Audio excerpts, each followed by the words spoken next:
As international organizations raise their voices in solidarity this World Refugee Day, the African Refugees Foundation is transforming global empathy into tangible local impact, reaching the most vulnerable with food aid, health screenings, and emotional support. Glory Aremo has details.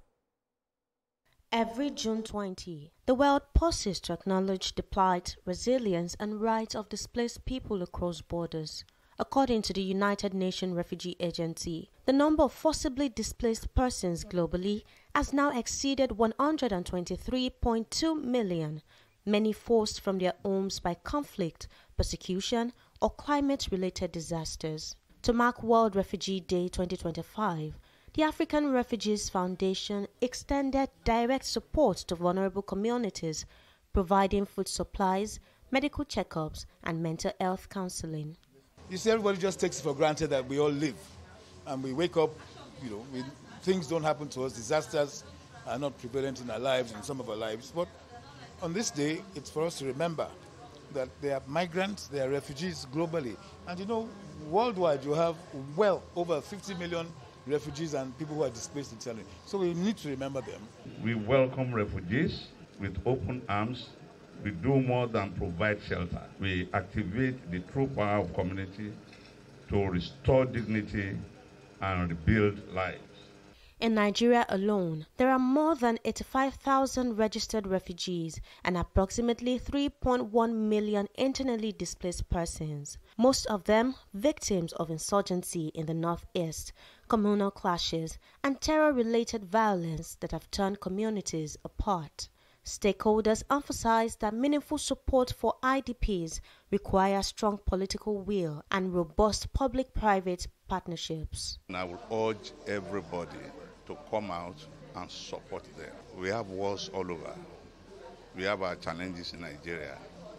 All we can do is to build our community so that the poor can be involved in the charities that people are doing.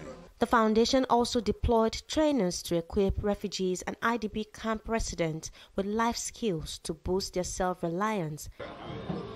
Tributes were paid to the late founder of IREF, Ambassador Olusegun Olushola.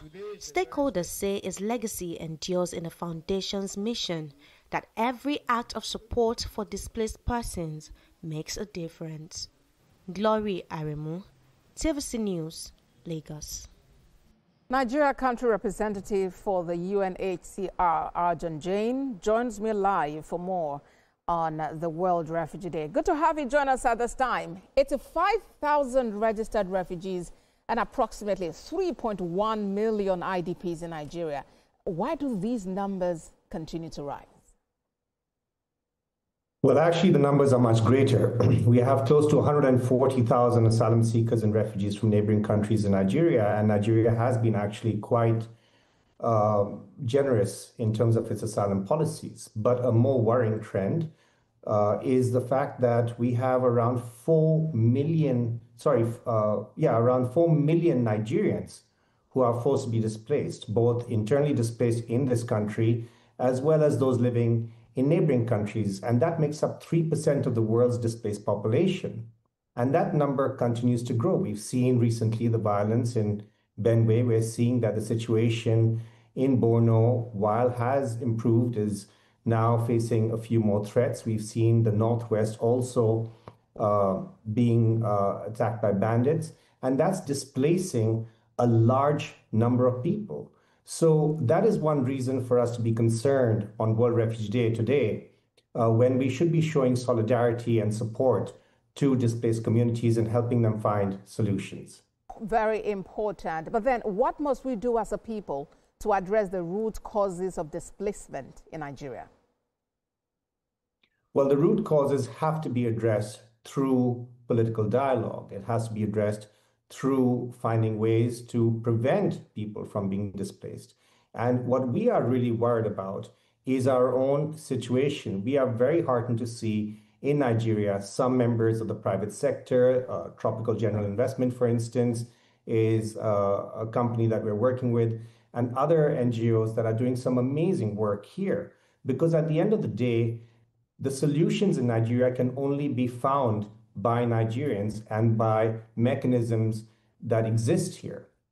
But for ourselves as well, in order to support them, we are seeing massive funding cuts. And what we are concerned about is how are we able to protect the woman who is a single parent or a child who is at risk when we don't have people on the ground to support the government and the communities in rehabilitating their lives. So it's a call for more people to support. But I was also concerned about the care for the displaced, because usually we hear about donation of food items, clothing, and a few other things. And I was wondering how sustainable these are, and thinking about how we can actually help displaced people to lead meaningful lives and in the process protect their right to dignity. You're absolutely right. When we go to talk to displaced communities and we say, what is the most important thing for you? The first thing they say is, we want to go back home. Find a way to send us back home in safety and in dignity. But short of that, they say, give us a dignified job. We need a job, but we don't need your handouts. And that is what we want to focus on, and that is what we need to focus on. If we are going to find solutions for communities in Nigeria who are displaced, we need to find ways to get them to dignified jobs. And we are working with the governor of Katsina, Cross River, Benue, Borno, and many others to find exactly that. We have the Minister for Humanitarian Affairs here who is doing a fantastic job in supporting us. But that is the only sustainable approach that we need to find, because that's exactly what the communities are asking us. Let's not forget here that when people are displaced, their productivity decreases, and we need to get them back on track. It is having a huge impact on the Nigerian economy that these communities do not have a means of livelihood today. Nigeria Country Representative for the UNHCR, Arjun Jain, thank you for talking to us on TVC News at 7. Thank you so much.